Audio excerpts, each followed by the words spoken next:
Jumpa lagi para sahabatku terkasih dimanapun berada. Semoga kita semua dalam keadaan baik dan sehat. Para sahabatku terkasih, sesi ini saya mengajak kita untuk melihat apakah benar bahwa keselamatan itu hanya bermodalkan rahmat atau yang kita kenal dengan istilah sola gratia.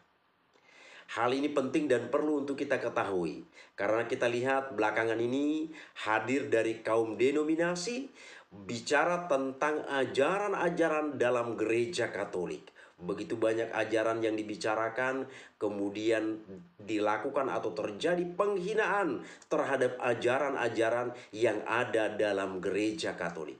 Maka kita juga penting dan perlu untuk melihat dan mengetahui seperti apa ajaran mereka. Maka di sini saya mulai dari sola gratia. Jadi di sini kita lihat terlebih dahulu pandangan gereja denominasi tentang bagaimana sola gratia itu. Lalu setelah itu saya akan memberikan beberapa komentar penting atas pemahaman ini. Nah, para sahabatku terkasih, dikutip dari lutheranformation.org, inti dari kepercayaan gereja Lutheran adalah doktrin pembenaran. Ajaran tentang bagaimana kita dinyatakan benar di hadapan Tuhan. Selama bertahun-tahun, gereja Lutheran telah menggunakan semboyan untuk mengartikulasikan doktrin ini. Orang berdosa dibenarkan hanya oleh kasih karunia, sola gratia, melalui iman saja, sola fide, demi Kristus saja, solus Christus. Suatu kebenaran yang diwahyukan kepada kita dalam kitab suci saja, yaitu sola scriptura. Ketika kita berbicara tentang kasih karunia, pertama-tama kita harus bertanya, apakah kasih karunia itu? Kasih karunia adalah kebaikan hati Allah yang tidak layak diterima terhadap orang-orang berdosa. Kasih karunia adalah niat baik Allah yang tidak layak diterima. Wataknya yang penuh kasih terhadap mereka yang telah tersesat dan mati dalam dosa. Dan pada hakikatnya adalah orang-orang yang harus dimurkai. Efesus bab 2 ayat 1 sampai dengan ayat 3. Jadi, kasih karunia adalah sesuatu di dalam Allah, bukan di dalam manusia. Jadi kita mendengar bahwa Nuh mendapat kasih karunia atau anugerah di mata Tuhan. Kitab Kejadian bab 6 ayat 8. Akan tetapi Allah tidak menyatakan kita benar dan bebas dari rasa bersalah begitu saja, seolah-olah Dia mengabaikan dosa kita. Tidak, kita memiliki utang besar kepada Allah karena dosa kita, utang yang harus dibayar. Keadilan Allah menuntutnya. Namun, ini adalah utang yang tidak dapat dibayar oleh siapapun. Jadi, Allah dalam kasih karunia-Nya yang tidak ternilai telah merencanakan keselamatan itu. Karena kasih karunia Allah lebih dari sekadar watak dalam diri Allah. Kasih karunia Allah juga aktif di dalam Kristus Yesus. Dalam kasih karunia-Nya, Allah mengutus anaknya untuk menjadi manusia dan membayar utang kita kepadanya. Allah mengutus Kristus Yesus untuk mempersembahkan hidupnya yang benar sebagai ganti hidup kita yang berdosa di kayu salib dan untuk menanggung kesalahan atas dosa kita atau utang kita. Yesus Kristus telah membayar dosa dunia dengan darah-Nya yang kudus dan mahal, dan dengan penderitaan dan kematian-Nya yang tidak bersalah. Melalui kasih karunia Allah saja, Kita orang berdosa diampuni dan dibenarkan karena Kristus. Ini berarti bahwa tidak ada apapun dalam diri kita dan tidak ada apapun yang kita lakukan yang menggerakkan Tuhan untuk mengampuni kita. Tuhan murah hati kepada kita karena Yesus Kristus dan hanya karena Dia. Rasul Paulus menulis, di dalam Dia kita beroleh penebusan melalui darahnya, yaitu pengampunan dosa menurut kekayaan kasih karunia-Nya. Efesus bab 1 ayat 7. Ini memberikan penghiburan bagi hati nurani yang dirundung dosa. Karena kasih karunia Tuhan tidak diperoleh melalui apa yang kita lakukan, tetapi diberikan secara cuma-cuma oleh Tuhan yang murah hati. Karena alasan ini, Kitab Suci terus-menerus berbicara tentang kasih karunia Tuhan sebagai alasan keselamatan kita yang bertentangan dengan perbuatan kita. Sebab karena kasih karunia, kamu diselamatkan oleh iman. Itu bukan hasil usahamu, tetapi pemberian Allah. Itu bukan hasil pekerjaanmu. Jangan ada yang memegahkan diri. Efesus bab 2 ayat 8 sampai dengan ayat 9. Sekali lagi, Rasul Paulus menulis, tetapi jika hal itu terjadi karena kasih karunia, maka bukan lagi karena perbuatan, sebab jika tidak demikian, maka kasih karunia itu bukan lagi kasih karunia. Roma bab 11 ayat 6. Diselamatkan hanya oleh kasih karunia berarti kita tidak menyelamatkan diri kita sendiri. Kristus yang menyelamatkan. Kristus sudah menyatakan, dan ini sudah selesai. Yohanes bab 19 ayat 30.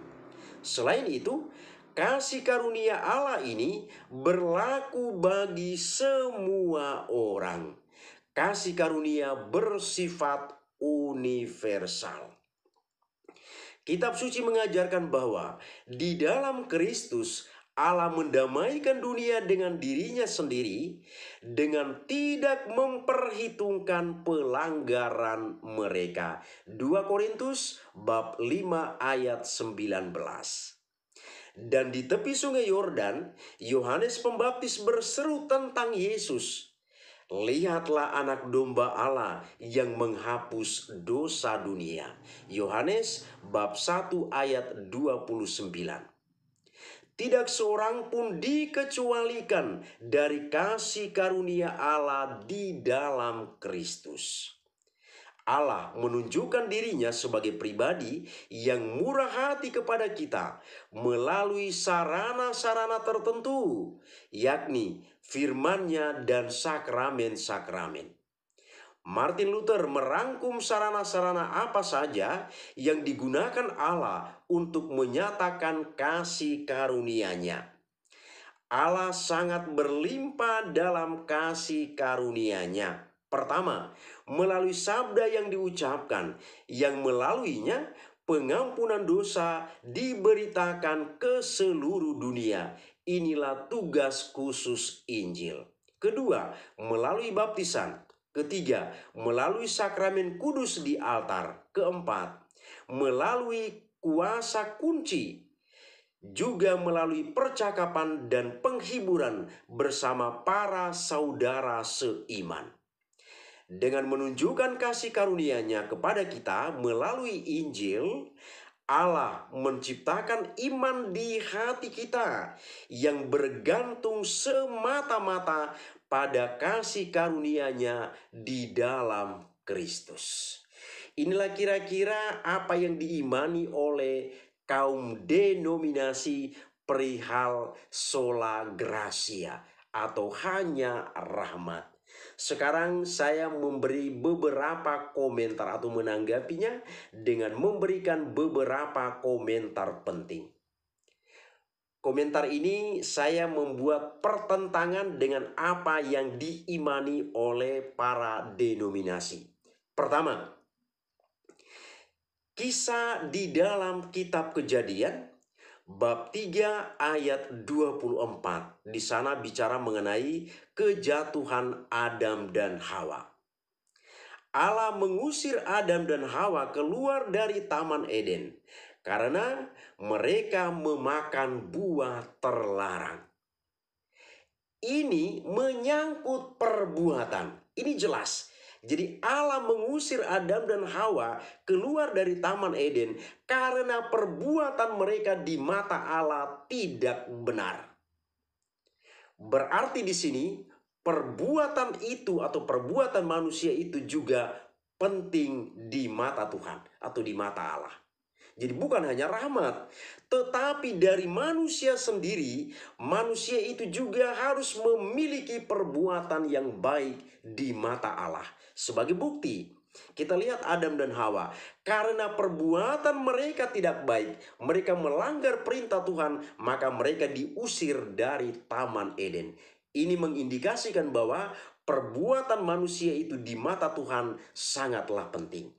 Kedua, dalam Injil Yohanes bab 8 ayat 1 sampai dengan ayat 11, kisah tentang perempuan yang berbuat zina. Kita ingat pada waktu itu ketika orang-orang Yahudi mengetahui perempuan ini dengan perbuatannya, maka mereka hendak melemparinya dengan batu. Kemudian mereka membawanya ke hadapan Yesus.